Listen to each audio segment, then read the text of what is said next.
Good day! This is Teacher Rowan. I'll be your guide in exploring Google Apps for education, for teaching and learning. In Google for Education, teachers can connect and collaborate easily while staying on task. It gives teachers the freedom to spend more time personalizing the learning experience and less time managing it. Students can learn essential skills such as 21st century problem solving, which they can use it in their future careers. As such, the accessibility features will also help and assist every learner to do their best work. Google offers different useful applications that we can use to connect education to technology. This will help our teachers as a 21st century educators to innovate and find ways on how to make teaching and learning more exciting, engaging, effective, and flexible to the demands of the society. Let's re-explore the education experience by discovering new angles to create, collaborate, and communicate as one. Para sa bata, para sa bayan, at para sa guro. Ang pagkatuto huwag gawing komplikado. Sulong edukalidad.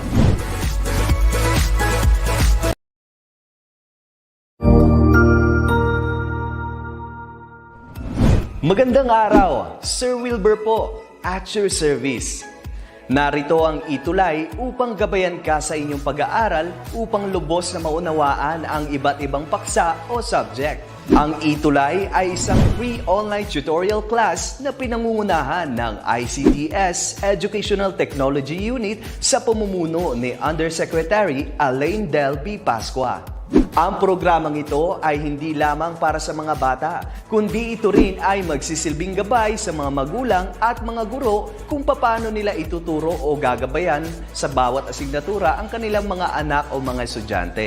Sa kasalukuyan, ang self-learning module mula sa rehiyon ng Calabarzon at kilala sa tawag na pivot ang ginagamit sa ating ETUlay online class. Kaya ano pang hinihintay ninyo? Ihanda na ang inyong mga ballpen o lapis, papel o kwaderno at samahan kaming itulay ang pagkatuto para sa bawat batang Pilipino.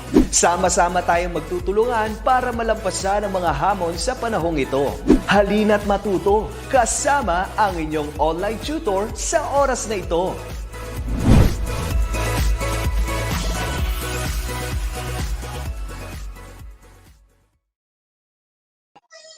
Isang magandang araw sa ating lahat. Ako si Tutor Mark, ang inyong makakasama para sa ating Math Remediation Program. Kaya sa mga mag-aaral natin na nasa grade 1 to grade 3 na gustong magkaroon ng advanced lesson, maaari niyo pong magamit ang aking ituturo. Kung kayo naman ay nasa grade 4 to grade 6, ay maaari niyo rin gamitin ito bilang pagre-review sa inyong mga previous na napag-aralan na.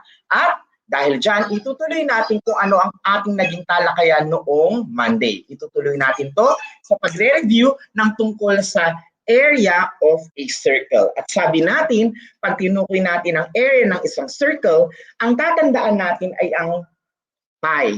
So ganito siya isulat ha. Yan, parang may curve sa tuktok tapos yung dalawang guhit na pababa. Pi ang tawag natin doon. At ang pi ay may value na 3.14. Approximate value na 3.14. Sumunod nun, importante rin na alam natin ang itsura ng radius at ang itsura ng isang diameter dahil kinakailangan natin yun para ma-solve ang area ng isang circle. At sabi nga natin, ang formula para makuha ang area ng circle ay ang A equals pi r squared. Ang pi ay may value na 3.14, approximate value, at ang r na tinutukoy ay ang radius. Kinakailangan i-square natin o i-multiply ng 2 beses sa kanyang sarili yung number. At kapag sinabi naman natin na diameter, yan yung mahabang linya sa loob ng circle natin na kapag hinati or kinalahati, yun ay magiging radius. Kaya alam natin na kung sakaling ang ating diameter ay 6, ang ating magiging radius ay kalahati nito. Yun ay magiging 3. Sana ay naalala ninyo ang ating talakayan. Ito ang ating review muna at tayo ay sasagot na ng mga pagsasanay tungkol sa area ng isang circle. Kaya naman, kunin na ang inyong mga lapis o ballpen, papel o kwaderno at aking ngayong idodrawing ang una nating isosolve. Okay? Ito ay continuation ng ating ginawa noong Lunes. So mga bata, ready na ba? Okay, idodrawing ko na ang ating circle ngayon. At ang aking ilalagay ay ito. Tignan maigi. Our number is 16 meters. Ito ang ating circle. Ano kaya ito? Diameter o radius? Online. Ano kaya sa tingin ninyo ang ating sagot? Ano ang 16 meters na ito? Radius ba o diameter? Kung ang sagot ninyo, ito ay isang diameter, you are correct. At sabi nga natin, importante na alam natin ang pagkakaiba ng radius at diameter para pag nag-solve tayo, ay madali natin itong mailalagay. Kaya sa sagot ni Martin Angel, Reza at ni Maria Uba na diameter, very good. So alam natin, nakakahalatiin natin siya. Let's write now the formula.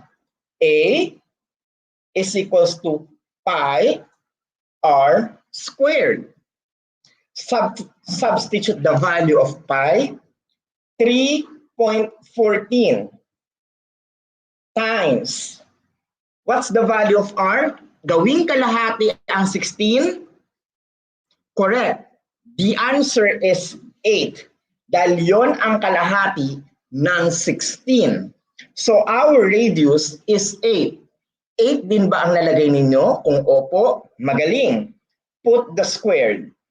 Na nangangahulugang 8 times 8. 3.14 times 8 times 8. Dahil yung 8 times 8 ay yung 64 na hinahanap natin. Yun ang kanyang squared. So 3.14 times 64. At ngayon, kinakailangan natin gamitin itong sign nito to solve the value o hanapin ang sagot pag minultiply ang 3.14 times 64. Tandaan lagi na kinakailangan ay tapat-tapat lamang kapag tayo ay nagsosolve. Ready? 4 times 4 equals 16. Put that one on top, carry 1. 4 times 1 is 4. Dagdagan ng isa or plus 1, you get 5. Next, 4 times 3 is equals to 12. At ito ang una nating hilera na sagot. 1, 2, 5, 6. We move on to the next one. Number 6. 6 times 4 is 24.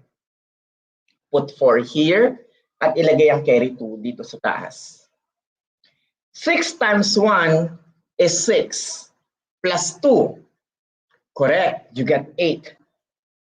Next, 6 times 3 is, correct, it's 18. Ilalagay natin ang 18. Kaya naman ang sagot natin dito na sumunod ay 1884. Paano nangyari yon? 6 times 4 is 24. Carry 2.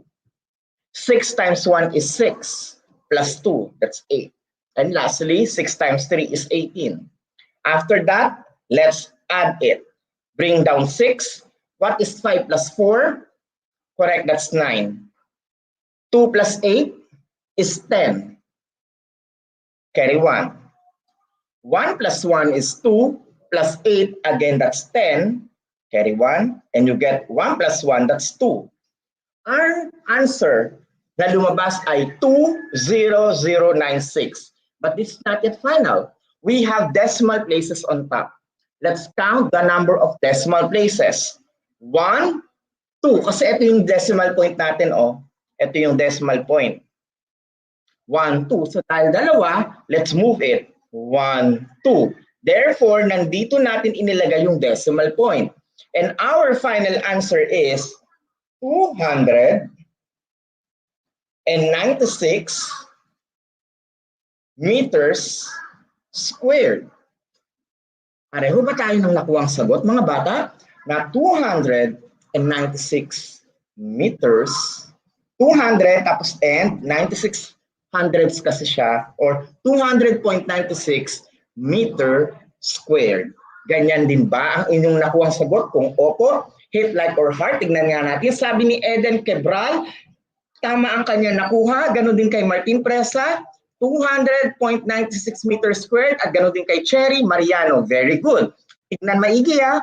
Hindi tayo nagsosolve ng magulo ang ating solution. Sikapin yung mga bata na kapag nag-solve kayo, diretso lang, tapos sa kabila yung scratch. Para kapag tinignan ng teacher ninyo, kung naiintindihan talaga ninyo yung paraan ng pag-solve, makikita niya na alam niyo yung inyong ginagawa. So have a clean solution. Clear? Ayan. Magiging practice dapat yun ha, na dapat ay maayos ang inyong ilalagay na solution. Now, if your answer is 200.96 meters squared, gano'n din kay Gallagher Aguila, ayan, tama po ang inyong sagot. We move on to the second item sa araw na ito. Erase ko muna. Ayan. Magaling mga bata. At tandaan ha, kinakailangan hindi tayo natatakot sa numbers. Kinakailangan lang ay master kasi natin kung paano tayo mag-multiply. Para hindi tayo matatakot dun sa kahit malalaki yung numbers natin. Okay? Now we move on to the next number. Hirapan natin ng konti. Okay? Drawing muna ako ng circle.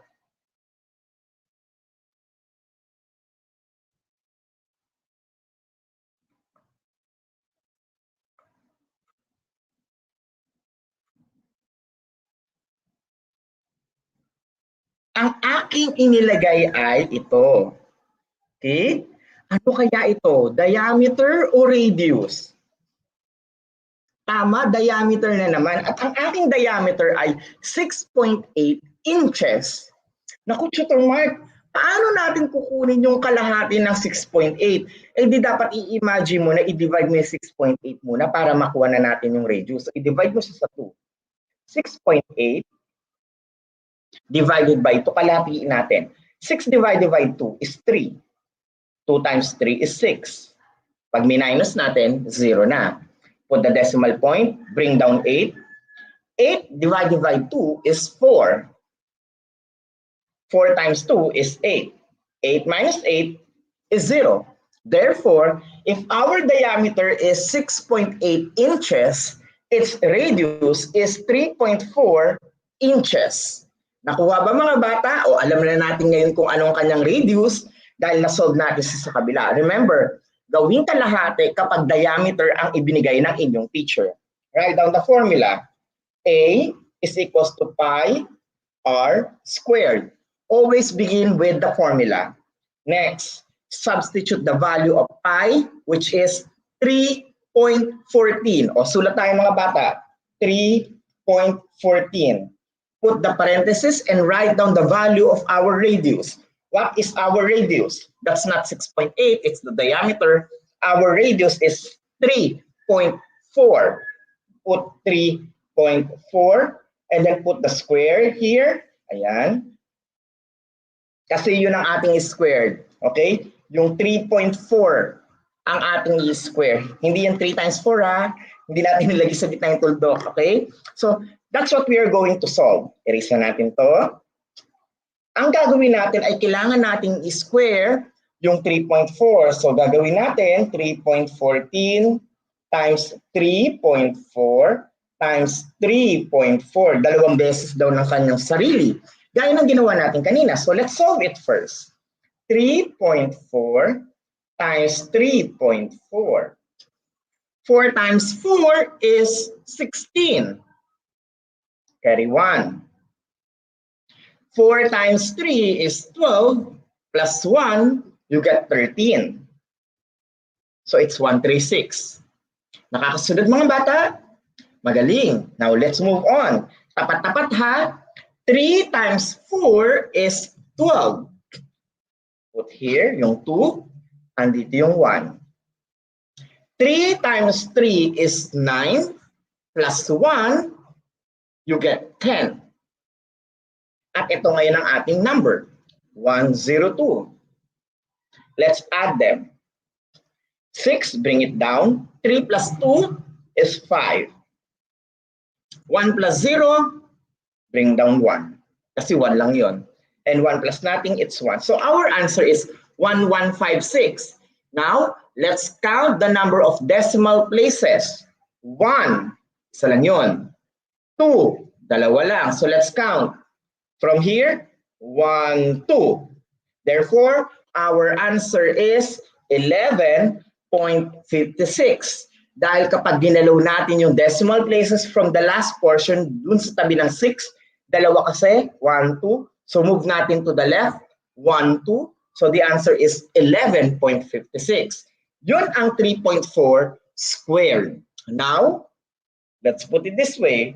3.14 times, lagyan na natin, 11.56. Dapat sabi ng mga bata, ay, ang laki ng number, Sir Mark. Huwag kayong matatakot kahit malaki ang number. Ang gagawin natin, imumultiply pa rin natin ang mga ito. Okay? So, let's erase the scratch area. Burahin ko muna ito. Yan.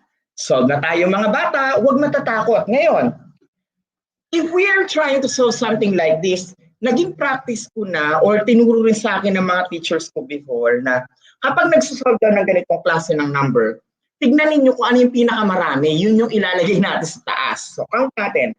1, 2, 3. Tatlo lang yung 3.14 eh. 1, 2, 3, 4. Dahil mas marami yung 11.56. Gawin yung practice, yun yung gawin ninyong number na sinusulat natin sa taas para hindi kayo malilitong mag-solve. So ako ang gagawin ko, ganun din. 11.56 times 3.14. Tapat-tapat pa rin. Ngayon mga bata, okay naman na nasa taas 3.14. Yun nga lang, nakakalito kasi kapag may mas mahabang number, tapos nakalagay siya sa baba, lagay nyo na lang siya sa taas. Pareho lang naman yun. Okay? O now, let's multiply. 4 times 6 is 24. O, lagyan natin yung 4 dito. Carry 2 yun. Nakakasunod na? Okay, next. 4 times 5 is 20. Dagdagan natin ng 2. 20 plus 2, it's 22. Carry 2 pa rin. O dahan-dahan sa pag-multiply. 4 times 1 is 4. Dagdagan ng 2, you get 6. O, di ba? Madali lang. Next, 4 times 1 is 4. So our first layer na sagot ay 4, 6, 2, 4. Paano nangyari yun? Yung 4, yung pinakadulo, ipinang-multiply muna natin. 4 times 6 is 24, carry 2. 4 times 5 is 20 plus 2, that's 22, carry 2. 4 times 1 is 4, plus 2, that's 6. And 4 times 1, that's 4. Next, ito pinakamadali. Pag nakakita tayo ng 1, almost copy. 1 times 6, 6. 1 times 5, 5. 1 times 1, 1. 1 times 1, 1. O di ba yun ang pinakamadali kapag 1, ang dali lang ilagay. O now, after having all of this, ang gawin natin ay yung 3 naman. Tandaan na, pantay-pantay. 3 times 6 is 18. Put here yung 8. Bakit nandito? Kapantay na siya. Okay? 3 times 6 is 18. Carry 1. 3 times 5 is 15. Plus 1. Correct. That's 16. Put 6. Carry 1. Nalito yung iba. Ano nangyari, Tutor Mark? Again, 3 times 6 is 18. Ito yung 8, ayun yung 1. Kasi carry. 3 times 5 is 15. Plus 1, that's 16. Carry 1. 3 times 1 is 3. Dagdagan ng isa.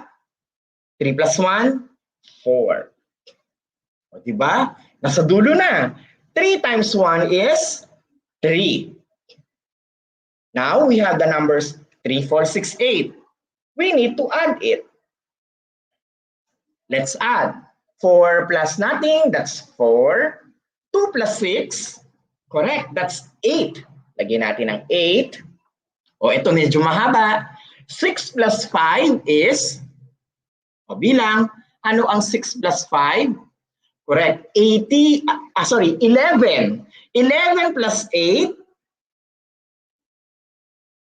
kasi 6 plus 5, 11. 11 plus 8, correct, 19. So, ang ilalagay natin dito ay 9. Carry 1. Again, 6 plus 5 ay 11. 11 dagdagan mo ng 8, magiging 19. Okay? 19 na siya. So yung 9, ito yung 1 doon. Kasi carry 1. 1 plus 4 is 5. 5 plus 1 is 6. Plus 6, correct, that's 12. Carry 1. 1 plus 1, 2. 2 plus 4, 6. And then, wala na itong katapat, 3 lang. Now, our digit na nasa baba, yung nalagay natin ay 362,984. But we need to count the number of decimal places. Let's count. 1, 2, 3, 4. Ilan ang decimal places? 4. 4. So from here, let's do the movement. 1, 2, 3, 4. And put the decimal point. So our final answer here is, if our teacher will ask us, okay, round it off to 1 decimal places or 1 decimal place lang. Kung 1 decimal place, eh di isa lang, 36.3 inches squared. Tutor Mark, bakit naging 36.3? Tignan nyo to, 36.2 and 9. Kung sabi ng teacher ninyo na round it off to 1 decimal place, isang decimal place lang ang kailangan, pero tignan mo kung kaya niyang mabago yung number, kung magpa-plus 1 ka o hindi ka magpa-plus 1. Since the next digit is 9, you need to do plus 1. Kasi di ba yun yung mas mataas na number, like 5, 6, 7, 8, 9. Kapag yun ang ginamit natin, nagpa-plus 1 talaga tayo. But if it is lower than that, gaya ng 4, 3, 2, 1, 0, you don't need to add. That's why nag-add tayo. Kaya ang ating final answer ay 36.3 inches squared. Medyo mahaba ang pagsasolve, but if you are patient enough, masasolve at masasolve mo. At kung nakuha mo ang 36.3 inches squared, congratulations! Tignan natin kung sino ang nakakuha nito online. Sabi ni John Paulo Lacas, ganun din kay Martin Presa, at kay John and Aguila Galagher, ayan, nakuha daw nila yung tamang sagot. So hit like or heart kung ito ay inyong nakuha. Same thing kay Cherry Mariano na nakuha rin ang tamang kasagutan. Ayan, ang gagaling ng ating mga learners. Importante na kapag tayo ay nagsosolve, remember, be keen enough. Radius ba ang nasa drawing o diameter? Kapag diameter tapos whole number, wala tayong problema doon kasi ang dali lang niyang gawing kalahati. Pero pag decimal point, o pag may decimal point siya o decimal number siya, i-divide niyo sa 2 para makuha ninyo kung ano ang ating radius. Okay? So, let's have another item. This is the last item for our activity. Hihirapan ko palalo.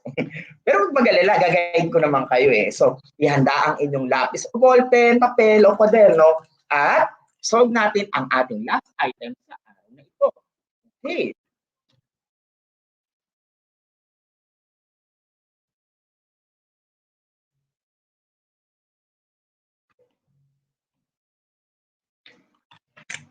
Ayan, ito ang ating digit. 12.6 meters.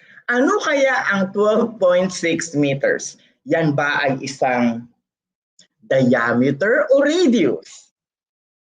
Kung ang sagot mo ay, Tutor Mark, ang hirap, diameter na naman. Yes, tama, diameter na naman ang binigay ko. Kaya, kapag diameter, hanapin natin ang kanyang kalahati para maging radius. Kaya ang gagawin muna natin, 12.6 divided by 2.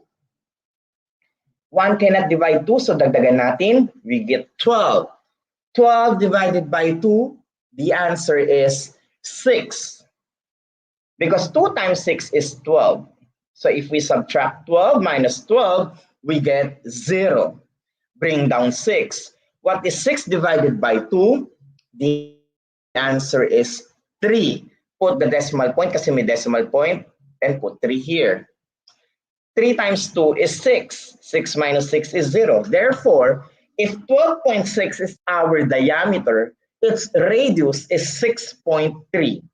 Therefore, alam na natin ang radius, sulat na natin ang formula ng area for circle.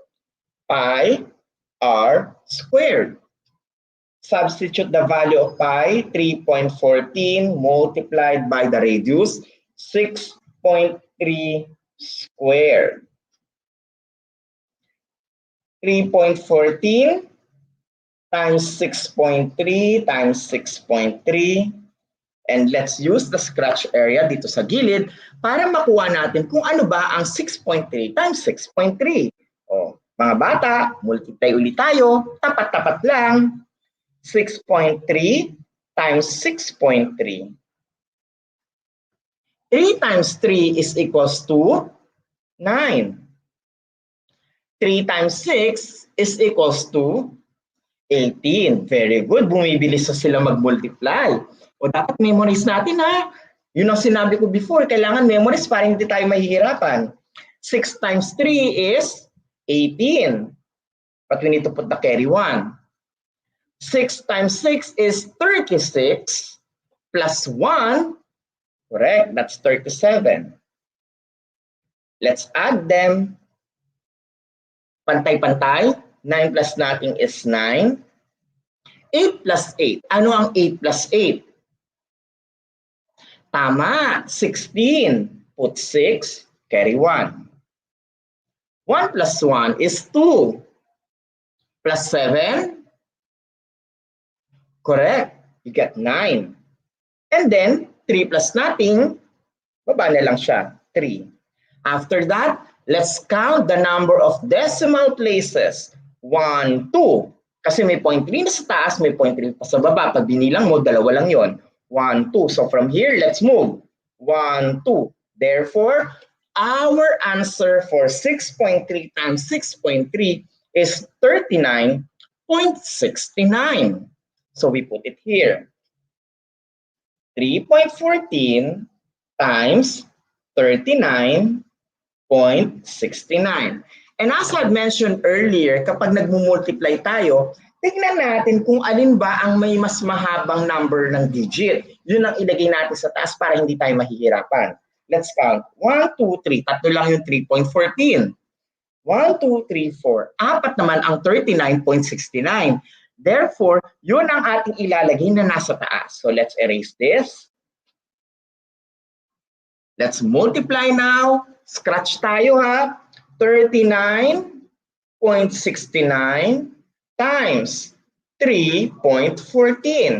Remember, tapat-tapat dapat ang ating mga numbers o numero.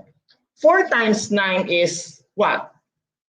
Correct, that's 36. Put 6 here, carry 3. 4 times 6 is 24. Plus 3. Correct, you get 27. Carry 2. Makakasunod? Very good. Kung opo, sabayin ako. 4 times 9 is, tama, 36. Dagdagan natin ng dalawa, plus 2. Correct? You get 38. Carry 3. 4 times 3 is 12. Plus 3. Tama, 15. So when we multiply 39692 4, lalabas ay 15876. Okay? O, erase ko muna itong mga kineri ko. Ayan, para hindi nakakagulo. Next. O, ito na yung madali. Pag ginamit ang 1. 1 times 9, 9. 1 times 6, 6. 1 times 9, 9. 1 times 3, 3. O, di ba ang dali lang pag 1 talaga, no? Automatic. Now, we move to 3. 3 times 9 is 27. So, tapat-tapat lang. Put 7 here and put 2 here. 3 times 6 is 18. Dagdagan ng 2. 18 plus 2. Correct. You get 20. Put 0 here. Carry 2 dito sa taas. Ulitin natin. 3 times 9 is 27. Plus 2. Correct. You get 29. Put 9 here and put 2 here. Kasi carry. 3 times 3 is 9. Plus 2. Correct. You get 11. Let's add it. Tapat-tapat. 6 How about 9 plus 7? 9, dagdagan mo ng 7. So 9, 10, 11, 12, 13, 14, 15, 16. So 16 ang sagot. 16, carry 1. 1 plus 8, 9. 9 plus 6, 15. 15 plus 7, medyo mahaba. 15 plus 7, 16, 17, 18, 19, 20, 21, 22. So 22 ang ating sagot. Carry 2. 2 plus 5 is 7. 7 plus 9, 7 dagdagan ng 9. 7 dagdagan ng 9. 7 plus 9, 8, 9, 10, 11, 12, 13, 14, 15, 16. So 16 ang ating sagot. Carry 1. 1 plus 1, 2. 2 plus 3, 5. 5 plus 9, dagdagan ng 9. Mahaba-haba ulit. 6, 7, 8, 9, 10, 11, 12, 13, 14. So ang sagot natin ay 14. Paano naging 14? 1 plus 1, 2. 2 plus 3, 5. 5 plus 9, 14. So carry 1.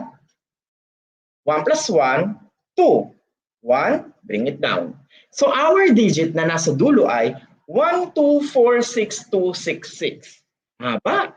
Let's count the number of decimal places. 1, 2, 3, 4. There are 4. So from the dulo, ayan, from the end part, let's move it. 1, 2, 3, 4. And our number is 124. And tapos meron pang decimal point dun. 124. Decimal point, tapos 6266. What if your teacher asks you to write down your answer with 1 decimal place lang? So titignan mo to, 6. Ano yung katabi? 2. Hindi ka dapat mag plus 1. Diba? Kasi mas mababa siya doon sa inaasahan. Kaya, ang magiging final answer natin ay 124.6 meters squared. Do we have the same answer? Round your answer with 1 decimal place lang. At kapag tinignan natin yung next S sa kanya ay 2, hindi ka makakapag-plus 1. So our final answer here is 124.6 meters squared. Yan ang area ng circle na may diameter na 12.6 meters. If you got our correct answer, kindly hit like or heart. Tignan nga natin. Yan ay nakuha ni David Tamayo, ni Maria Clarita Padilon, sing kay Eden Romulo Quebral at Maria Martin Presa. Ayan. So sa mga nakakuha ng tamang sagot, congratulations, because of it, nakuha ninyo kung paano natin sinusolve ang mga numbers na may mga decimal numbers na medyo malalaki, kagaya nito, pag sinolve natin yung area ng isang circle. But we need to remember that when we solve things out in math, it should be in a process. Hindi natin minamadali. Kinakailangan yan ay maging proseso na sa ating katawan, ng ating sistema. When you go to higher math, ay alam na alam ninyo kung paano yan isinusolve. So, I hope marami kayong natutunan sa ating ginawang session for area mula sa pag-solve natin ng square, rectangle, triangle, at ng circle. This coming Friday, magkita-kita tayo muli para sa ating math remediation program. Magkakaroon tayo ng new set of skills na aking ituturo. Kaya kita-kits tayo muli. Muli, ako si Tutor Mark. Hanggang sa susunod, paalam!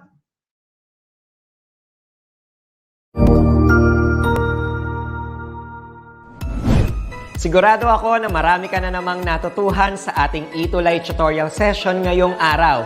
Tandaan, ito ay hindi lamang para sa ating mga mag-aaral, kundi pati rin sa ating mga minamahal na guro at mga magulang na kaagapay natin para maituloy ang pagkatuto sa kabila ng nararanasang pandemya. Patuloy ding sumubaybay sa DepEd TV para sa mga araling ginawang video episodes. Mapapanood ito mula Lunes hanggang Sabado, alas 7 ng umaga hanggang alas 7 ng gabi sa inyong mga telebisyon. Abangan bukas mula 1:00 ng tanghali ang iba pang aralin sa ating ETUlay free online tutorial session sa Araling Panlipunan. I-like and subscribe at manatiling nakasubaybay sa ating ETUlay tutorial session sa DepEd Edtech Unit FB page at Educational Technology Unit channel sa YouTube at sa DepEd Tayo at DepEd Philippines social media accounts. Paalam!